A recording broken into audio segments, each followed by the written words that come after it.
As we've recently all gone through this collective COVID experience, I've been increasingly thinking about what it means to live your life online. Now, for most of us over the last year, that's meant spending all of your work hours on Zoom, an experience that can expose you to a lot of trivial considerations, such as will the cat run into my picture when I'm talking to my boss? Or when will I get an honest to God haircut? But of course, as we all know, when you spend your waking hours online, when you have that kind of increased online presence, it can expose you to far more serious and grave concerns, in part because you create this online identity. And that identity is subject to forces that are often far beyond your control, that give rise to considerations that can lead you certainly to lose sleep at night. Because I've been thinking a lot about these matters, I was really excited to speak to an old friend, Brittan Heller. Brittan works at the intersection of law, technology, and human rights. She's an expert in content moderation and the movement from online conduct to offline violence. She previously founded the Anti-Defamation League Center for Technology and Society, is an affiliate of Harvard's Berkman Klein Center on Internet and Society, and is counsel at Foley Hogg in global business and human rights, and heads up their AI practice. Brittan, thank you so much for joining us. Thank you for having me. This interest in the intersection of law, technology, and human rights was initially one that you didn't so much pursue as unfortunately pursued you. Can you take us back about 15 years and tell us the harrowing story of how you initially got pulled into this particular area of interest? Everybody always asks how it started, and it kind of started like most things do. There was a young man when I was in college at Stanford who really liked me, and I didn't return the sentiment. Um, he he was in my LSAT study group, and eventually I got into his dream school, Yale Law, and he did not.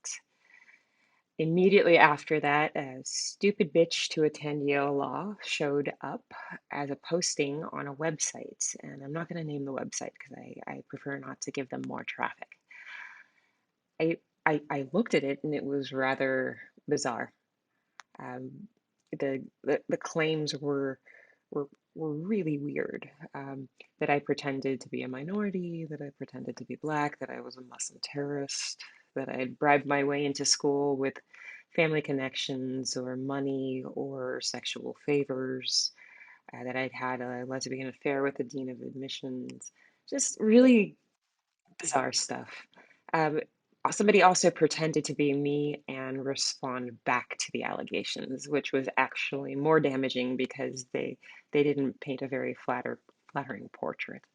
Um, it I contacted the people who ran the website and I asked them if they'd take it down, and they ignored me. I I then decided to just, you know, move on and ignore it. When I went to law school, I was trying to get a summer associate job and was told that I needed to clean up my online presence.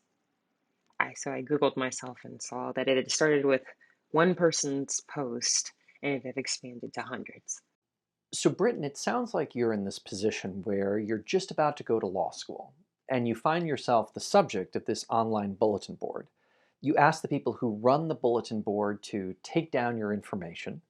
They refuse to do so, and for a while it's just something that leaves your mind to a degree. Until a year later, when you begin applying for law jobs, it boomerangs. And what you quickly find is that the subject of this malicious online discussion begins confusing who you are with this kind of created online identity. And it begins to have, for you, real professional repercussions. Yeah, I think that's exactly right. I'd gone to law school to do human rights law, specifically international criminal law, and found that this was actually getting in the way of me getting jobs in the American system. And if you can't get experience in the American system, you can't get other experience. It it progressed, so it got worse as time went on. I contacted the people who ran the website again. Um, And I asked them if they would take it down and gave them one line of code and said, if you put in this one line of code, it will de-index it from Google and you can keep saying whatever you want. What do you say? And their response was, freedom of speech, you're going to have to sue us. So I did. Um, at around the same time, they had started this Girls of the Top 14 Law Schools contest. And with that, they encouraged people to follow around female students and take pictures of them so they'd own the copyright and they could do whatever they wanted. My picture ended up on crime scene photos because they were quite angry at me um, for filing suit and annoying them. But other people weren't as lucky. I got pro bono counsel from Stanford and Yale.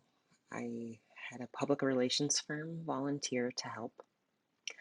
I had a cybersecurity researcher volunteer to help with attribution, and he later became the CSO of Facebook. I and we announced the suit on the front page of the Washington Post, so it was very, very public for about 2.5 years. So you're at law school, and now you find yourself in the middle of a high-profile court case that seems to bring up the tension between, on the one hand, the First Amendment's guarantee of free speech, and on the other hand, this desire that we all have to control our personal identities. And that's, of course, a very academic way of putting things. But I'm curious for you personally, how did this experience affect you? It's clearly something that took up a lot of time, money, effort, energy, mental bandwidth. And on a day-to-day basis, how did being in the middle of this actually affect you in your life at law school? It was one of the hardest things I've done. Um, I started off being very, very social and very involved in student life at Yale. I think I was on, I was an elected representative for the class. I would go out to, to parties and dinners, and I was very, very active in my classes. I participate, and that all ground to a halt.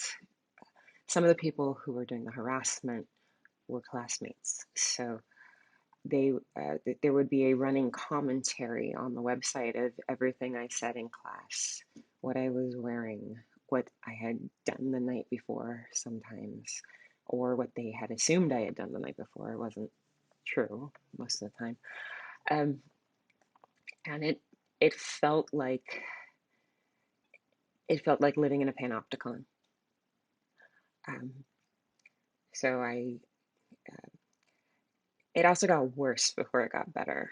So people started making threats of physical and sexual violence to the point where law enforcement had to get involved.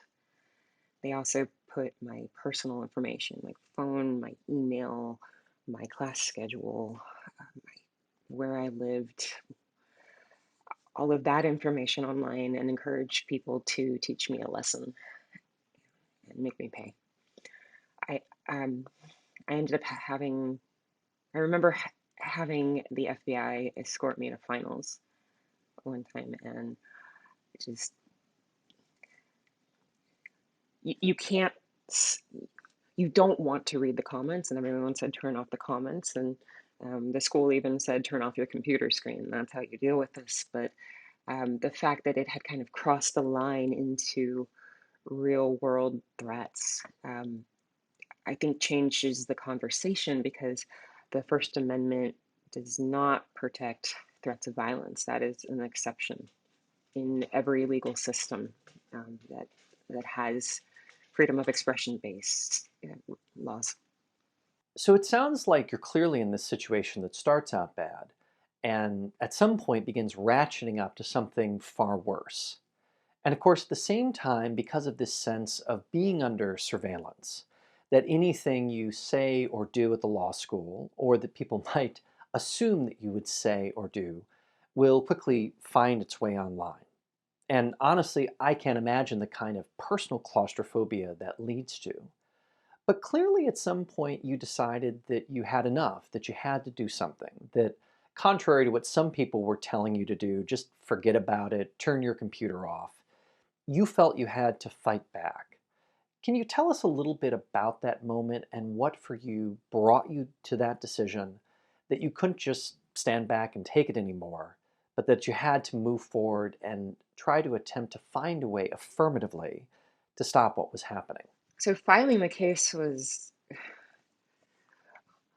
was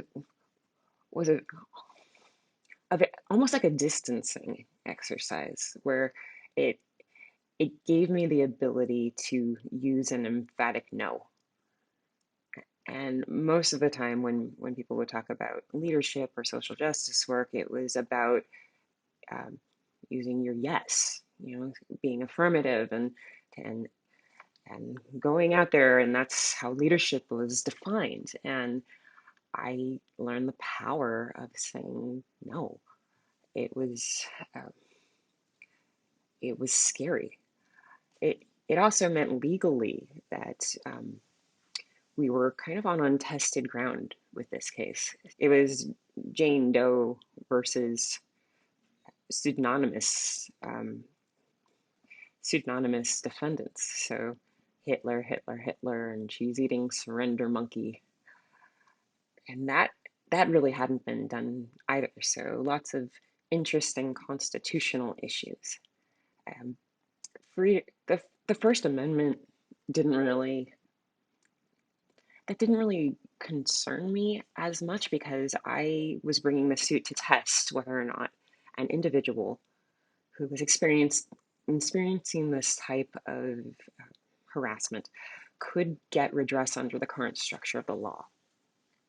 And the answer was immediately no, because I had all of those resources and access to, um, and the interest of the media.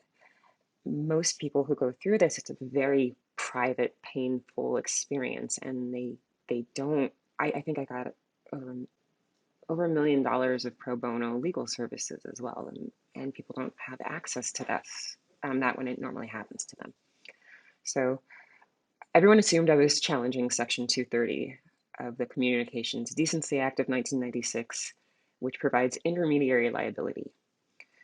That means that Google to a blogger are not responsible for the content that other people post on their website. This it actually wasn't designed to test that, and we had good legal theories behind what we did, but um, the people at Harvard called me the girl who wanted to kill the internet. Um, so it wasn't just personally painful; it was a little professionally harrowing as well. So, Britton, when you began thinking about filing a lawsuit, which of course is somewhat of an extreme measure, I'm curious, did you weigh out the pros and the cons of taking that action? And how did you figure out that ultimately this is precisely what you had to do, notwithstanding the downsides of such aggressive measures? So I was a law student, and I knew that there would be hurdles in in a case. I also understood that it was going to get worse before it got better if I went public with it. And I decided that I had an obligation to file because most people, when this happens to them, will not have legal standing to file a case because they won't have the type of damages that you need to prove to a court. And I did. So it it felt like if I didn't do it, who would? It also it, so it felt like something that needed to be done, and I knew I could handle it. It I was in a position of privilege being a Yale Law student, so people would listen to me and would follow the case in a way that they wouldn't if it was an average person who didn't have that sort of connection. I I'm very proud of it, but at the time I was very uncertain. America's Most Wanted came to my house and disguised the apartment to have me look anonymous and just with the voice and the hair and the backdrops. And eventually people figured out who I was.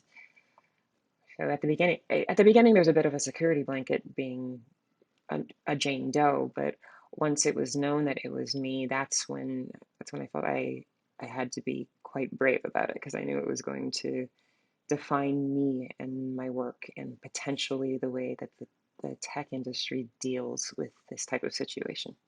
So essentially, we're talking at this point about 15 years ago, long before any of us had ever heard of Twitter trolls or had good reason to worry about them. In this case, you are being harassed and even stalked by people who are participating in an online message board. And they're writing under these ridiculous pseudonyms like Hitler, Hitler, Hitler. And they're saying things about you that are creating an online identity around Brittan Heller that doesn't reflect the actual person whatsoever. So finally, you decide to take matters into your own hands and you pursue this novel litigation strategy. And I was hoping you could tell us a little bit about the experience of going into litigation and, to the degree that you can, what exactly came of it. Uh, when you file a lawsuit, nobody really wins. Uh, so it was constantly covered by the Wall Street Journal law blog and papers all over the country. So filing the lawsuit meant that there was another microscope to this experiment. I ended up settling the case after about 2.5 years. The answer to the original impact litigation questions was no.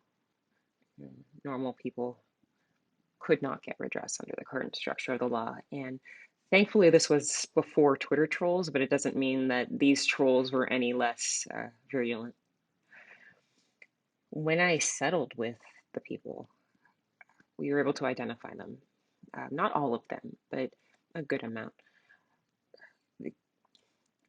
As part of settlement negotiations, I met with them. So we would communicate, and I remember this one kid. He was a kid. He was 17, and his parents were paying for his legal defense with their homeowner's insurance, and he was very surly.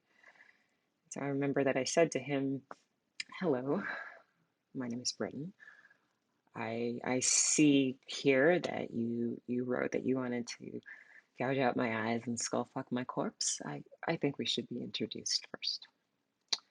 The people that we identified were very surprising because they they made such personal comments. I assumed that most of them would be people that I knew who had sort of a personal vendetta. They aged in range they ranged in age from 17 to retired, and it was men and women, uh, all different professional backgrounds, yeah, from high school student to postdoctoral scholar in pediatric AIDS medicine. And they all said the same thing. They they said, "I didn't realize what I was writing was impacting you in your real life. I didn't I didn't think about that. It was a game. It seemed like a game, and I didn't realize what I was doing was impacting somebody on the other side of the screen. And I'm so, so sorry."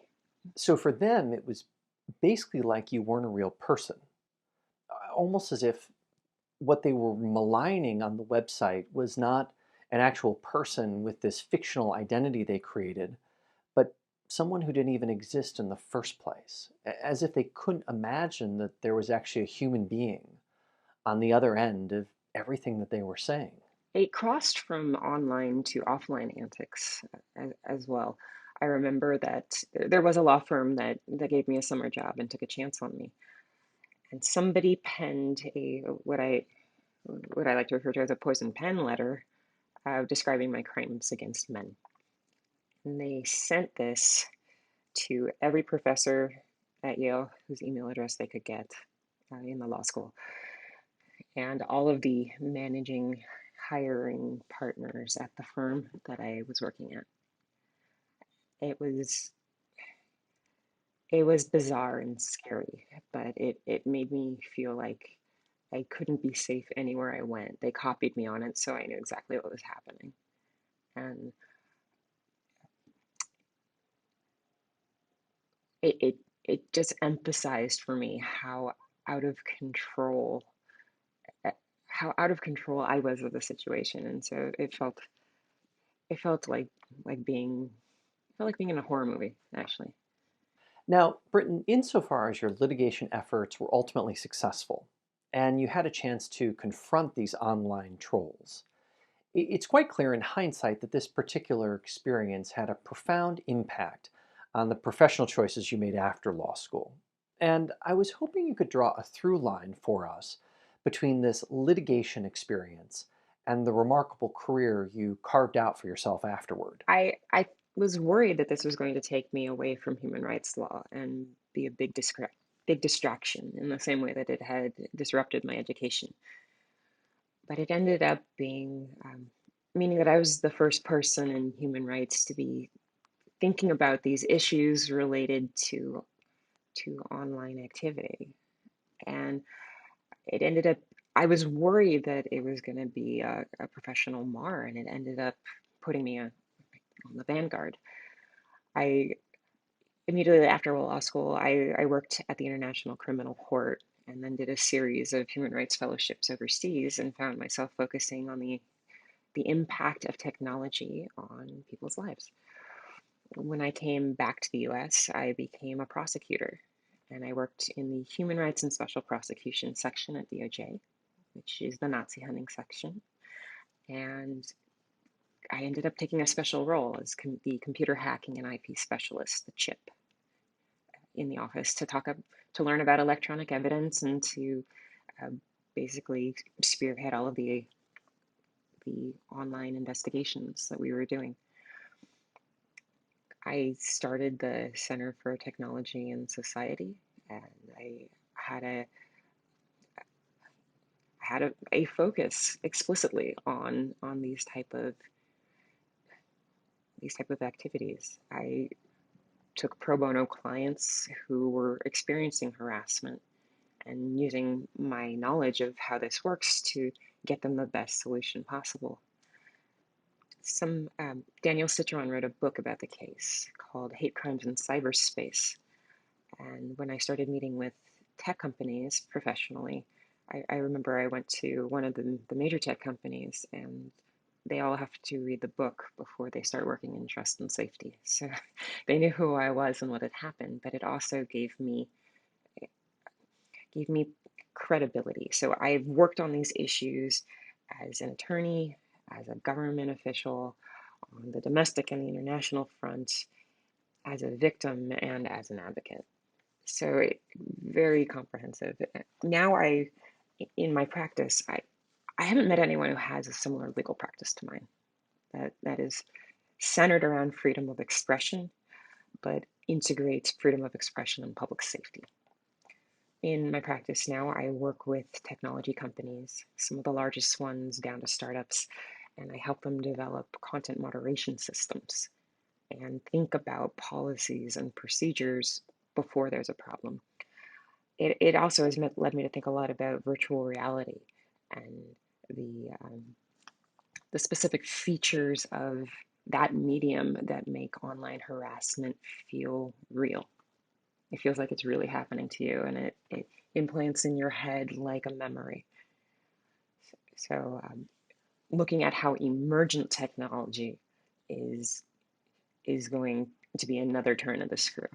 So I'm curious, Britton, you obviously had this incredibly traumatizing experience, and yet you ultimately turned it into an anchor for a broader and highly successful professional practice. And I'm curious if there is something empowering about that, both for you, but also for the people that you work with. I mean, in many respects, you have a special credibility, having been subject to online harassment long before anyone had ever heard of, again, Twitter trolls.